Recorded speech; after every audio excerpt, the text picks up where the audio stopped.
I had found my friend Sherlock Holmes deep in a chemical research involving the sediment of the Thames, so I took the liberty of retreating to our sitting room to conduct a most remarkable interview. Across from me sat a gentleman whose countenance was a map of wisdom, heavy-browed, with a beard like a winter drift, and eyes that seemed to have looked upon the very dawn of time. Mr. Darwin, it is a profound honor. As a medical man, I have followed your career from the Beagle to the present. Many a great mind has a slow start, but then came the Beagle, 5 years at sea. My own time in Afghanistan was arduous, but to be confined to a 10-foot cabin with Captain Fitzroy, that is a test of character. How did that voyage change the young man who stepped aboard in 1831?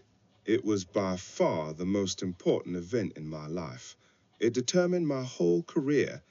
I remember the volcanic rocks of St. Jago, the giant tortoises of the Galapagos, each island with its own type, and the Fuegians who seemed so far removed from our London drawing rooms. You kept your notes on natural selection locked away for 20 years. Was it the fear of the storm it would raise in the church, or perhaps a scientist's natural caution? Both, Doctor. I am a man of quiet habits. I loathe controversy. But the evidence, it was like a long argument that I could not win against myself. I watched the pigeons in my garden, the barnacles under my glass, and I saw the survival of the fittest, a term my friend Mr. Spencer coined, though I prefer natural selection. Then came the letter from young Mr. Wallace in the Malay archipelago. He had reached the same peak I had been climbing in secret. It forced my hand to publish on the origin of species. It was a study in scarlet for the natural world, if I may say so. You moved from the grandeur of the heavens to the humble earthworm in your later years. Holmes often says that the little things are infinitely the most important. Is that why you spent so much time on the movement of plants and the work of worms? Precisely. There is a grandeur in this view of life. To think that every bit of fertile soil on this planet has passed through the bodies of earthworms. I have lived a secluded life here at Down House because of my mysterious illness, the palpitations and the stomach grief, but it allowed me to observe. I watched my own children's expressions to write the expression of the emotions in man and animals. I saw the same fear in my son's face that I saw in a frightened dog. We are all of one piece, Watson, one great tangled bank of life. You speak with such empathy, Mr. Darwin, yet your work has been used by some to justify a cold, heartless view of human society. How do you reconcile the struggle for existence with the kindness I see in your own character? The social instincts, Doctor. Man is a social animal. Our success as a species comes not from individual cruelty, but from our capacity for sympathy and cooperation. I have always hated slavery. I saw its cruelty in Brazil, and it made my blood boil. Evolution does not strip us of our humanity. It explains the very roots of our conscience. The great naturalist looked toward the window, perhaps watching the ivy creep along the wall of Baker Street. He seemed a man who had carried the weight of the world's history on his shoulders, and found it, despite the struggle, beautiful. Thank you, Mr. Darwin, I said, offering my hand. You have given us a new lens through which to view the Creator's work, or at least the work of nature herself. It is a weary work, Watson, but a fascinating one. We are all but netted together. It is often said, Mr. Darwin, that the child is father to the man. My friend Holmes, for instance, attributes his own powers of observation to a certain hereditary faculty, though I suspect his early years were spent in a most singular fashion. You have spoken of your love for beetles, but what of the young Charles who wandered the gardens of the Mount in Shrewsbury? Was the great naturalist already visible in the boy? I was, I believe, considered by all my masters and by my father as a very ordinary boy, rather below the common standard in intellect. To my father's great mortification, I should say. He once said to me, "You care for nothing but shooting, dogs, and rat-catching, and you will be a disgrace to yourself and all your family." A stern judgment. I recall my own father's doubts when I chose the life of an army surgeon, but surely there was more than just the hunt. You were a collector from the start, were you not? Oh, passionately so. I collected everything: shells, seals, francs, coins, and minerals. The passion for collecting which leads a man to be a systematic naturalist, a virtuoso, or a novelist was very strong in me, and was clearly innate.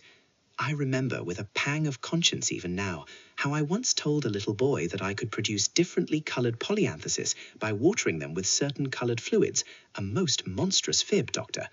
But it showed perhaps a nascent interest in the variation of species, even if my methods were, shall we say, imaginative. A scientific fib in the pursuit of wonder. And your brother Erasmus, I understand you two shared a certain clandestine interest in the chemical arts.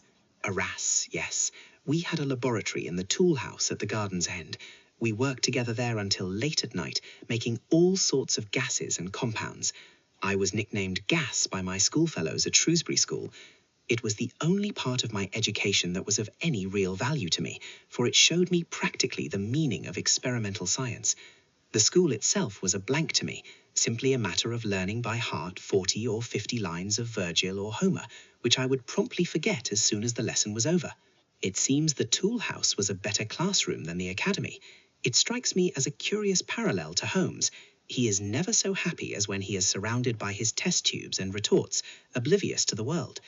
Did you find that this early isolation, this gas laboratory, prepared you for the long years of solitary study at Down House? I believe it did. It taught me the patience to observe the little things. I remember once seeing a large beetle and taking it in my right hand, then another in my left, but then I saw a third, a most unique specimen. I could not bear to lose it, so I popped the one in my right hand into my mouth.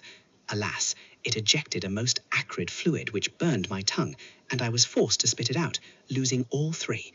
One learns quickly, Watson, that nature does not always yield her secrets without a sting.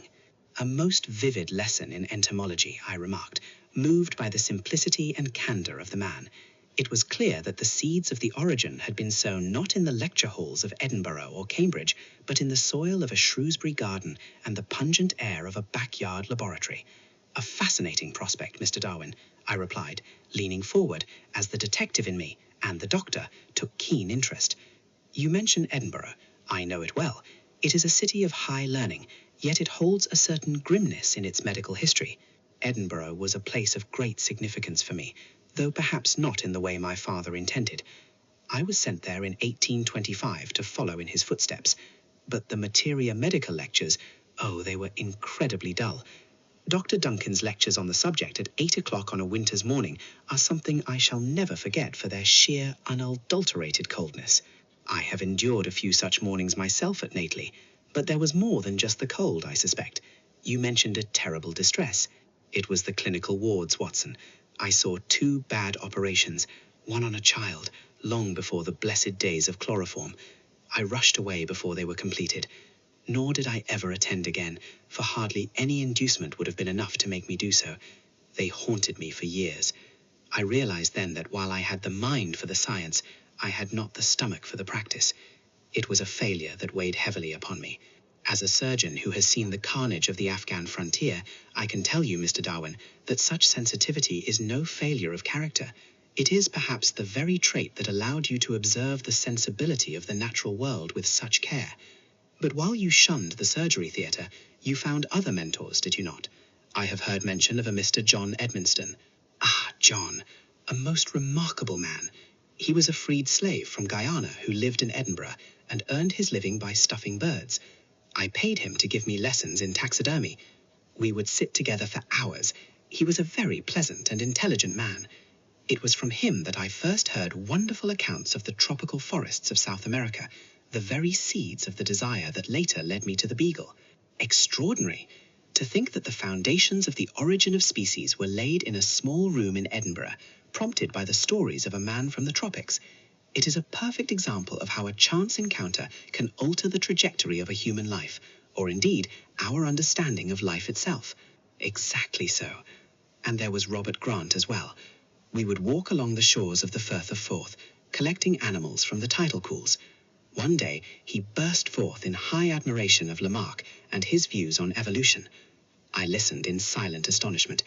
I do not think it had much effect on my mind then, But it is curious how the primordial soup of one's thoughts begins to simmer long before it reaches a boil. I have often thought that if I had been a better student of medicine, I might have spent my life in a carriage in Shrewsbury, rather than on the deck of a ship in the Southern Ocean. Perhaps the blood I could not stand was the very thing that saved my life's work. And this, dear listeners, was the end of our interview with Charles Darwin, an extraordinary personality and a magnificent contributor to our civilization. Good night.